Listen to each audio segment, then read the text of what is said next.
आपल्यासोबत अंजली दमानिया या जोडल्या गेलेल्या आहे, सामाजिक कार्यकर्त्या. अंजली ताई, बीडचा मुद्दा तुम्ही सातत्यानं लावून धरताय, किंबहुना बीडचाच नाही तर महाराष्ट्रात जे काही सध्या गुंडगिरी फोफावली आहे, या सगळ्याचा आवाज बुलंद करण्याचा तुमचा प्रयत्न आहे, या विरोधात आवाज बुलंद करण्याचा तुम्ही प्रयत्न करताय.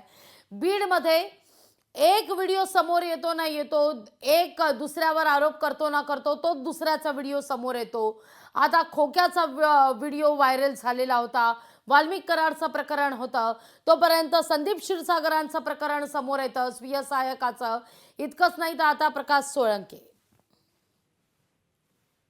अगदी नक्की. आणि हेच मी अगदी पहिल्या दिवशी म्हणजे 28 तारखेला मी हवं तर माझं ते त्या दिवशीचं बोलणं देखील ट्विट करते, की ही माणसं हे तिथे चाललेला पॉलिटिकल ड्रामा असं माझं स्टेटमेंट होतं पहिल्या दिवशी 28 तारखेला जेव्हा बीडमधला पहिला मोर्चा होता त्या दिवशी. आणि म्हणूनच मी त्या मोर्चात गेले नव्हते, कारण जे जे धनंजय मुंडे आणि कराड करत होते ते सुरेश धस म्हणा, संदीप क्षीरसागर म्हणा, सोनावणे म्हणा, बजरंग सोनावणे म्हणा, सगळी जण तीच होती माणसं आणि आपल्या आपल्या ठिकाणी ते तेच काम करत होते. म्हणूनच मला वाटत होतं ते एकमेकांवर नुसती राजकारणासाठी चिखलफेक करतात. कोणालाही तिथे वाटत नाहीये की खरंच हे चित्र आता बदलायला हवं किंवा त्या देशमुख कुटुंबाला न्याय मिळायला हवा. ही त्यांची भूमिका कधीच नव्हती. मी आता इनफॅक्ट ते ट्विट देखील करणार आहे माझं त्या दिवशीचं वक्तव्य, की आपल्याला लढायला हवं हे चित्र बदलण्यासाठी. आपल्याला लढायला हवं कराड सारखी जी मानसिकता ठेवणारे लोक आहेत त्यांच्या विरोधात. हे सगळं म्हणजे एक्झॅक्टली हेच मी म्हणते, की राजकारणाला जे आता गुन्हेगारीकरण झालंय त्याच्या विरुद्ध लोकांना लढायला हवं. आणि आताच्या घटनेला आपण बघतोय सतीश भोसले पोलिसांना सापडत नाही, पण माध्यमांमध्ये बाईट्स देतोय. अगदी 15-15 मिनिटाच्या बाईट्स देतोय. व मी काल तर ते जे मला मिळालं ते मी एसपींना पाठवलं. त्या एसपी मला म्हणतात आम्ही त्या माध्यमावर ऍक्शन घेऊ. मी म्हटलं आधी तुमच्या पोलिसांवर ऍक्शन घ्या, मग तुम्ही माध्यमांवर या. म्हणजे पोलिसांनी ज्यांना म्हणजे पकडत नाही, शोधत नाही, सापडत नाही. कृष्णा आंधळे सापडत नाही. तो तर गेले 2.5 वर्ष फरार होता म्हणे. आणि पोलिसांबरोबर तो त्या दिवशी फिरताना दिसला आपल्याला, विष्णू चाटेच्या ऑफिसमध्ये जाताना दिसला. त्यांच्याबरोबर पोलीस सुद्धा होते आणि तो फरार कृष्णा आंधळे पण होता. अशी स्थिती महाराष्ट्राची झाल्यावर काय होणार आहे?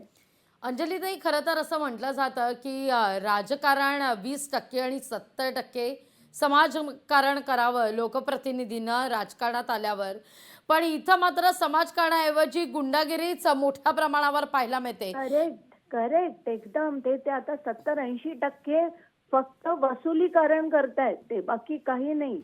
हफ्ते वसुली, कॉन्ट्रॅक्ट मधनं वसुली, निधीमधनं वसुली, सगळीकडनं वसुली.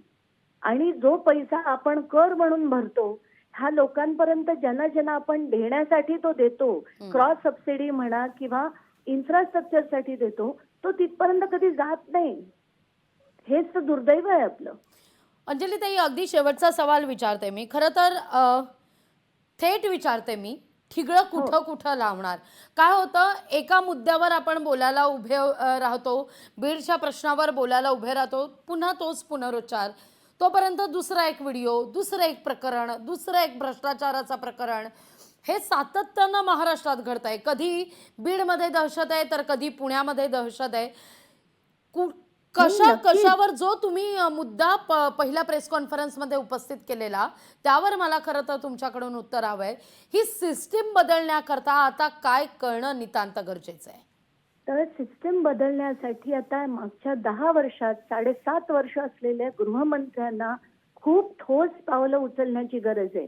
आत्ताच्या घटनेला त्यांना विधान सभेत त्यांनी हे सगळं मांडायला हवं, की दहशतवाद सगळ्यांचा वाढतोय.